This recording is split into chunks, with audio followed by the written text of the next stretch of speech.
Billy House was an American vaudevillian, Broadway performer and feature film actor. After devoting most of his career to live performance, he moved to Hollywood where he became a supporting actor during the 1940s and 1950s. According to admirer Orson Welles, the name Billy House was likely an invention for use in burlesque theaters. Career overview. Breaking into show business as a trumpet player, House worked in circuses, vaudeville, burlesque theaters and radio dramas before adding the occasional Broadway turn and bit part in feature films to his resume. One of his Broadway co-stars, Pauline Moore, once recalled an incident about his performance in the 1933 Earl Carroll version of Murder at the Vanities. He had a heart attack one night, and every minute he wasn't on the stage he was sitting there, the sweat just running off of him. But the minute his time came for an entrance, on he went. Pauline Moore House was also used as a live-action model for the Disney characters of Doc and Shmi. By the mid-1940s he had begun working more steadily in film. The bulk of his larger film roles came between 1945 and 1952.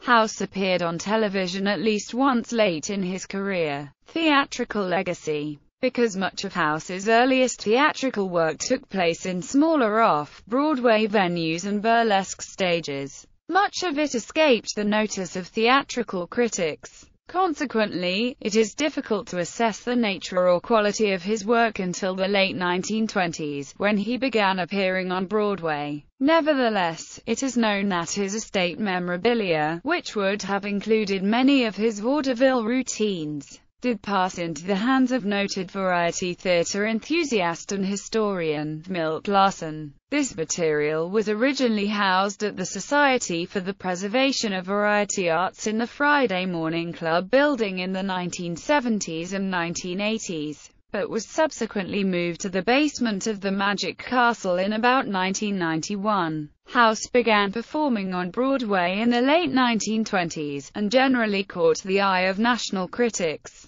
Many reviews prominently mentioned his size as much as his performance. For instance, Time magazine said of House's presence in Lucky Girl, Billy House moved about the stage like a grinning guava jelly, singing "Whoopee" with suave insinuations. The New York Times was less focused on House's size, and more interested in his performance, which they said gave considerable liveliness to the venture. 5 years later, Time said of Murder at the Vanities that House was as incredibly fat behind as before, while noting that he contributed to the play's bewildering conclusion when his character requested a steak so big you can milk it. By 1936, Time had essentially reduced House's contribution to White Horse into theatrical trope, saying only that House was a comic with a big belly. Still, the New York press was considerably kinder to White Horse than Time. The New York Times said it was possessive, lavish showmanship. The New York Herald-Tribune said it was a beautiful, colorful and sufficiently lively show, while the New York American raved.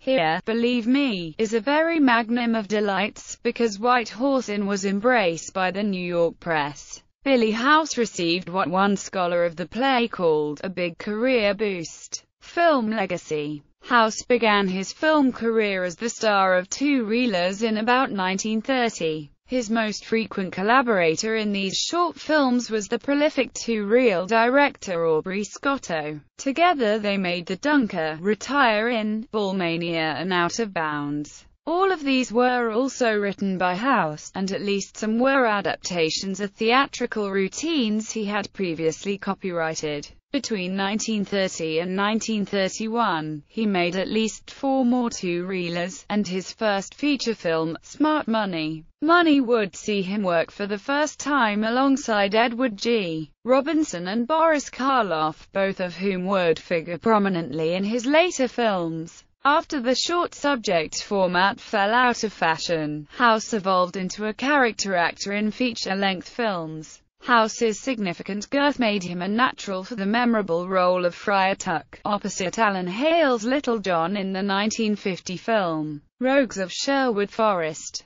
He is also remembered by scholars of horror films for his superb performance as the obese, ambiguously evil Lord Mortimer in Boris Karloff's Bedlam. Later, he had significant role in the first Ma and Pa Kettle film, The Egg and I, and appeared in Inner Sanctum and Naked Gun. House was a particular favorite of actor, director Orson Welles, who employed him on 3 occasions: The Stranger, The Fountain of Youth and Touch of Evil. Indeed, Welles had long watched House's burlesque career before initially casting him in The Stranger. While working with him on that first film, Welles came to know House as a very funny man, possessive, great old-fashioned slang that I've treasured through the years. His character, a comic druggist who played checkers, was not initially a major part of the film, but Welles became so enamored of House's talents that the character's importance grew with last-minute script additions on the set.